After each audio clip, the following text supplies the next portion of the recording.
Hi friends, இன்றைக்கி ஒரு சூப்பரான நான்வெஜ் ஸ்டைலில் வெஜிடபிள் பிரியாணி தாங்க பார்க்க போகிறோம். வாங்க எப்படி பண்ணுறதுன்னு பார்க்கலாம். அதுக்கு ஒரு குக்கரில் ஒரு 2 டேபிள் ஸ்பூன் அளவுக்கு எண்ணெய், 2 டேபிள் ஸ்பூன் கீ இல்லை பட்டர் எது வேணுமோ ஆட் பண்ணிக்கோங்க. இந்த பிரியாணிக்கு நீங்கள் ஃபஸ்ட்டு புதினா இலை தான் ஆட் பண்ணணும். ஒரு கைப்பிடி அளவுக்கு புதினா இலை, 2 ஆனியன் ஸ்லைஸ் பண்ணது ஆட் பண்ணிக்கோங்க. இதுக்கு மசாலா பவுட்ரு பண்ணி வச்சுட்டு அது கடைசியாக தான் போடணும். நம்ம இதில் ஃபஸ்ட்டே ஸ்பைசஸ் எதுவும் ஆட் பண்ண போகிறதில்ல. கொஞ்சமாக பட்டை, லவங்கம், ஏலக்காய் பவுட்ரு பண்ணி எடுத்து வச்சுக்கலாம். இந்த அளவுக்கு ஆனியன் நல்லா வதங்கினதுக்கப்புறம் 1 டேபிள் ஸ்பூன் அளவு ரெட் சில்லி பவுட்ரு ஆட் பண்ணி அதையும் இந்த அளவுக்கு அப்புறம் 2 டேபிள் ஸ்பூன் அளவுக்கு இஞ்சி பூண்டு பேஸ்ட் ஆட் பண்ணிக்கலாம். இந்த பிரியாணிக்கு சின்ன வெங்காயம் தாங்க டேஸ்ட்டு.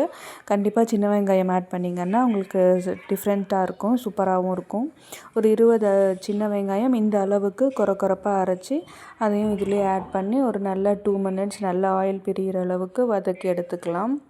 இந்த ஸ்டைல் பிரியாணி என் பையனுக்கோசரம் நாங்கள் பண்ணோங்க. அவனுக்கு பிரியாணி வேணும், ஆனால் அந்த பட்டை லவங்க ஸ்மெல்லும் வேணும். அது வாயில் கிடைக்கக்கூடாது.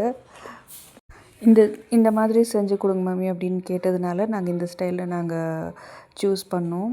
இந்த அளவுக்கு ஆனியன் வதங்கினதுக்கப்புறம் carrot, beans and green peas add பண்ணி உங்களுக்கு என்ன வெஜிடபிள்ஸ் வேணுமோ அதை ஆட் பண்ணிக்கலாம். நான் இன்றைக்கி carrot, beans and green peas add பண்ணியிருக்கேன். பொட்டேட்டோ அவாய்ட் பண்ணால் கொஞ்சம் டேஸ்ட் நல்லாயிருக்கும். மோஸ்ட்லி இந்த ஸ்டைல் பிரியாணிக்கு பொட்டேட்டோ ஆட் பண்ண மாட்டாங்க. 2 மீடியம் சைஸ் டொமேட்டோவும் கட் பண்ணி இதிலே ஆட் பண்ணிக்கலாம். நம்ம பொடி பண்ணி வச்சுருந்தோம் இல்லையா, பட்டை, லவங்கம், ஏலக்காய், அந்த பொடியை இந்த நேரத்தில் ஆட் பண்ணிங்க அப்படின்னா உங்களுக்கு அந்த ஃப்ளேவர் ரீட்டைன் ஆகும் இந்த பிரியாணியில். இந்த அளவுக்கு நல்லா ரோஸ்ட் ஆனதுக்கப்புறம் 2லேருந்து 3 க்ரீன் சில்லி இந்த மாதிரி லைட்டாக கீரி மாத்திரம் ஆட் பண்ணிக்கலாம். சால்ட் கொஞ்சம் போட்டு நல்லா வதங்கி எடுத்துக்கலாம். எண்ணெய் பிரிகிற அளவுக்கு. கொஞ்சம் அடி பிடிக்கிற மாதிரி இருந்ததுன்னா ஒரு 1/2 கிளாஸ் அளவுக்கு தண்ணி ஆட் பண்ணி ஒரு மூடி போட்டு ஒரு 10 மினிட்ஸு அப்படியே விட்டுடலாம். வெஜிடபிள்ஸ் எல்லாம் நல்லா ரோஸ்ட் ஆகிட்டு வரணும். இந்த அளவுக்கு நல்லா வறுத்து வந்ததுக்கப்புறம் எண்ணெய் பிரிஞ்சு வந்ததுக்கப்புறம் நம்ம 2லேருந்து 3 டேபிள் ஸ்பூன் அளவுக்கு தயிர் ஆட் பண்ணிக்க போகிறோம்.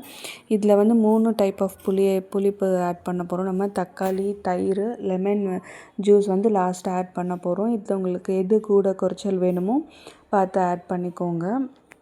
நல்லா இந்த அளவுக்கு வெஜிடபிள்ஸ் எல்லாம் ஃப்ரை ஆனதுக்கப்புறம் நம்ம தண்ணி ஆட் பண்ணிக்கலாம். நான் இன்றைக்கி சீரக சம்பா ரைஸ் தான் எடுத்திருக்கேன்.